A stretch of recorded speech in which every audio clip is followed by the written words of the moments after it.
Bismillahirrahmanirrahim. Assalamualaikum warahmatullahi wabarakatuh. Bagaimana kabarnya anak-anak semua? Semoga dalam keadaan sehat-sehat selalu ya. Ketemu lagi dengan Ibu di video pembelajaran kali ini. Kita akan mempelajari tentang sistem pernapasan pada manusia. Sebelum mulai, kita sama-sama baca basmalah terlebih dahulu ya. Bismillahirrahmanirrahim. Baik anak-anak, materi yang akan kalian pelajari adalah mengenai struktur dan fungsi sistem pernapasan dan gangguan pada sistem pernapasan. Tujuannya adalah agar kalian semakin paham dan kenal dengan organ pernapasan dan gangguan yang mungkin terjadi pada sistem pernapasan. Yang pertama, kita akan tahu dulu tentang respirasi atau pernapasan. Secara umum, bernafas berarti proses menghirup oksigen dari udara serta mengeluarkan karbon dioksida dan uap air. Organ-organ yang menyusun sistem pernapasan pada manusia terdiri dari hidung, laring atau pangkal tenggorokan, trakea atau batang tenggorokan, bronkus, cabang batang tenggorokan, dan paru-paru. Nah, organ-organ inilah yang menyusun sistem pernapasan pada manusia. Kita akan bahas satu-satu di slide berikutnya. Yang pertama ada organ hidung. Hidung ini adalah alat pernapasan yang paling luar yang berhubungan langsung dengan udara bebas. Fungsi utama hidung adalah menyaring udara yang masuk, kemudian menyesuaikan suhu udara yang masuk, dan menyesuaikan kelembapan sesuai dengan kondisi tubuh. Jadi di hidung, benda asing bersama udara yang masuk ke dalam hidung itu akan disaring oleh rambut-rambut yang terdapat di dalam hidung. Selain itu, ada juga selaput lendir yang fungsinya menghangatkan udara yang masuk, sehingga udara yang masuk ke paru-paru suhunya sudah sesuai dan kelembabannya juga sudah sesuai dengan kondisi tubuh. Berikutnya ada laring. Udara dari hidung akan menuju laring melewati faring. Faring ini adalah persimpangan antara rongga mulut ke kerongkongan dengan rongga hidung ke tenggorokan. Di laring terdapat katup yang disebut epiglotis dan juga ada jakun yang terbentuk dari tulang-tulang rawan. Nah, epiglotis ini akan menutup saluran pernapasan ketika kita makan dan akan menutup saluran pencernaan ketika kita bernafas, supaya ketika kita makan, kita tidak tersedak. Berikutnya ada trakea dan bronkus.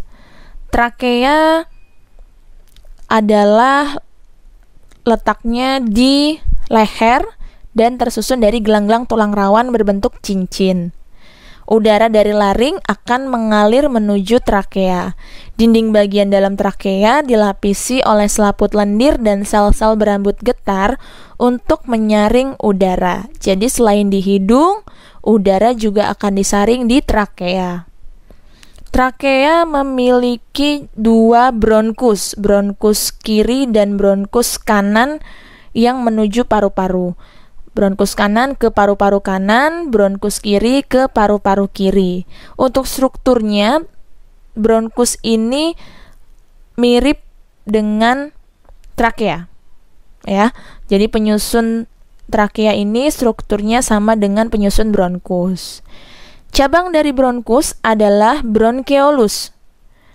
Bronkus kanan bercabang 3 bronkeolus dan bronkus kiri bercabang 2 bronkeolus. Nah, pada ujung akhir dari percabangan bronkeolus terdapat gelembung-gelembung udara atau kantong-kantong kecil yang disebut sebagai alveolus. Berikutnya ada paru-paru.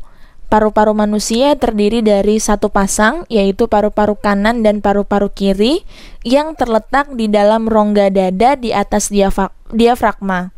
Bagian luarnya berdekatan dengan tulang iga dan bagian dalamnya dekat dengan tulang belakang.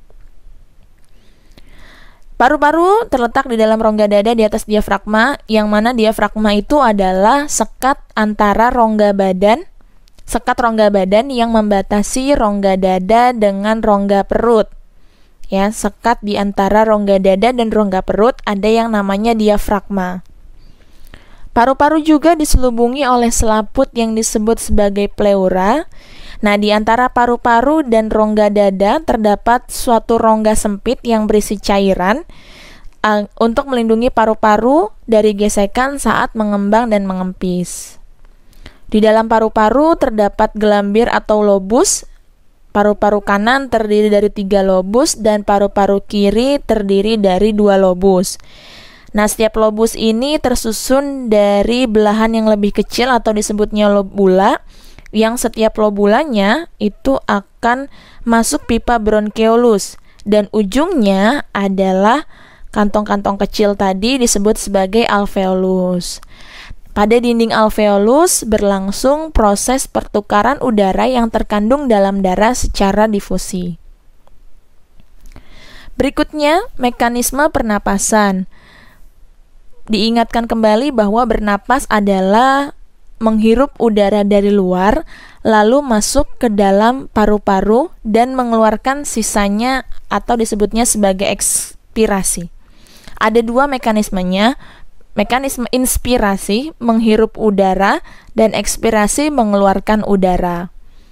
Pernapasan manusia diatur oleh kerjasama 2 macam otot, yaitu otot antar tulang rusuk dan otot diafragma. Terdapat 2 macam pernapasan, yaitu pernapasan dada dan pernapasan perut. Yang berbeda di sini adalah otot yang bekerja. Pada pernapasan dada, otot yang bekerja adalah otot antar tulang rusuk, sedangkan pada pernapasan perut yang bekerja adalah otot diafragma. Berikut gambar mekanisme pernapasan dada pada fase inspirasi dan ekspirasi. Pada fase inspirasi, otot antar tulang rusuk berkontraksi sehingga tulang rusuknya terangkat dan rongga dadanya mengembang atau membesar. Kemudian diafragmanya menjadi lebih datar saat inspirasi. Akibatnya adalah tekanan dalam rongga dada berkurang dan mendorong udara dari luar masuk ke dalam paru-paru. Pada fase ekspirasi, otot antar tulang rusuk berelaksasi sehingga tulang rusuk kembali ke posisi semula dan rongga dadanya mengempis atau mengecil. Akibatnya adalah udara dari paru-paru akan terdorong keluar. Selanjutnya, pernapasan perut. Otot yang bekerja pada pernapasan perut adalah otot diafragma, di mana pada fase inspirasi otot diafragma akan berkontraksi sehingga diafragma tertarik ke arah rongga perut. Kemudian diafragma menjadi lebih datar sehingga rongga dadanya mengembang. Akibatnya, tekanan dalam rongga dada berkurang dan mendorong udara dari luar masuk ke dalam paru-paru. Berikutnya, pada fase ekspirasi, otot diafragma mengendur dan kembali melengkung ke arah rongga dada, sehingga rongga dada akan mengempis.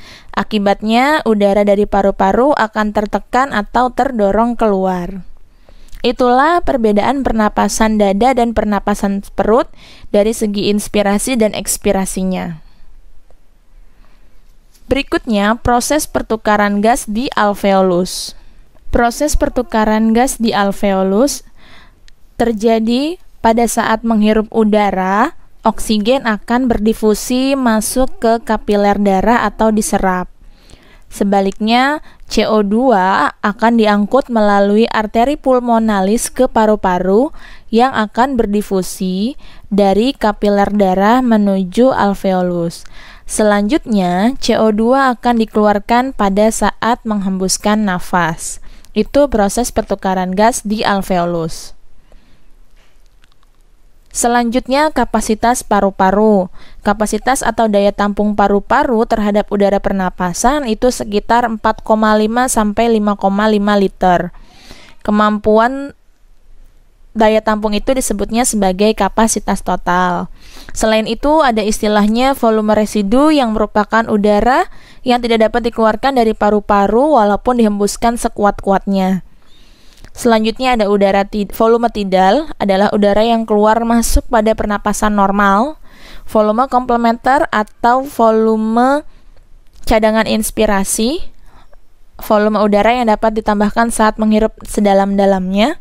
Selanjutnya ada volume suplementer sebagai cadangan ekspirasi, yang volume udara yang dapat dihembuskan sekuat-kuatnya. Dan ada kapasitas vital, yaitu total volume udara yang dapat dimasukkan dan dikeluarkan sekuat-kuatnya oleh paru-paru. Berikut grafiknya. Kalian bisa lihat, bisa amati bahwa kapasitas vital itu merupakan total dari udara komplementer ditambah udara tidal ditambah udara suplementer. Sedangkan kapasitas total paru-paru adalah jumlah dari kapasitas vital ditambah dengan udara residu. Sehingga diperoleh kurang lebih untuk kapasitas atau daya tampung paru-paru itu sekitar 4,5 sampai 5,5 liter. Berikutnya gangguan pada sistem pernapasan. Ada bronkitis akibat dari virus dan bakteri, peradangan bronkus. Kemudian ada TBC, infeksi bakteri Mycobacterium tuberculosis, ada faringitis yang merupakan peradangan faring juga akibat dari virus atau bakteri. Kemudian tonsilitis, peradangan tonsil akibat virus atau bakteri. Kemudian ada difteri yang merupakan infeksi bakteri Corynebacterium diphtheriae. Selanjutnya ada pneumonia, infeksi dari bakteri Diplococcus pneumonia. Asma, penyempitan saluran napas, bisa karena alergi atau tekanan psikis. Kemudian ada kanker paru-paru akibat dari tumbuhnya jaringan lain di paru-paru. Ada juga emfisema yang merupakan penggelembungan paru-paru. Dan yang terakhir ada sinusitis sebagai peradangan pada rongga sinus dan membran mukosa rongga hidung. Nah, ini adalah cara menjaga kesehatan organ pernapasan, mulai dari menghindari polusi, menghindari rokok, olahraga, dan minum air putih. Mengapa rokok itu berbahaya? Kalian bisa lihat, ini adalah kandungan zat kimia dalam satu batang rokok. Di dalam satu batang rokok terdapat banyak zat beracun berbahaya, ya, baik yang menghirup maupun mengisap itu sama-sama berbahaya. Dan sebetulnya yang lebih berbahaya adalah yang perokok pasifnya. Perokok pasif ini dia bisa lebih berbahaya. Bahan-bahan apa saja yang terdapat dalam rokok? Itu yang pertama ada penghapus cat. Kemudian ada bahan bakar roket. Ada zat yang dipakai untuk aki mobil. Ada juga racun semut putih, bahan bakar korek api, pembersih lantai, dan racun untuk orang yang mendapatkan hukuman mati. Jadi di dalam rokok itu betul-betul sangat banyak bahan kimia berbahaya, beracun yang bisa menyebabkan kanker salah satunya. Jadi benar-benar harus menghindari yang namanya merokok. Itu saja untuk materi yang bisa Ibu sampaikan mengenai sistem pernapasan pada manusia. Mudah-mudahan bisa dipahami dengan baik, bisa dicermati, dipahami, dan semoga bermanfaat. Demikian yang bisa Ibu sampaikan, kurang lebihnya mohon maaf. Sama-sama baca hamdalah. Alhamdulillahirrabbilalamin. Cukup sekian. Assalamualaikum warahmatullahi wabarakatuh. Terima kasih. Sampai ketemu lagi di video pembelajaran selanjutnya.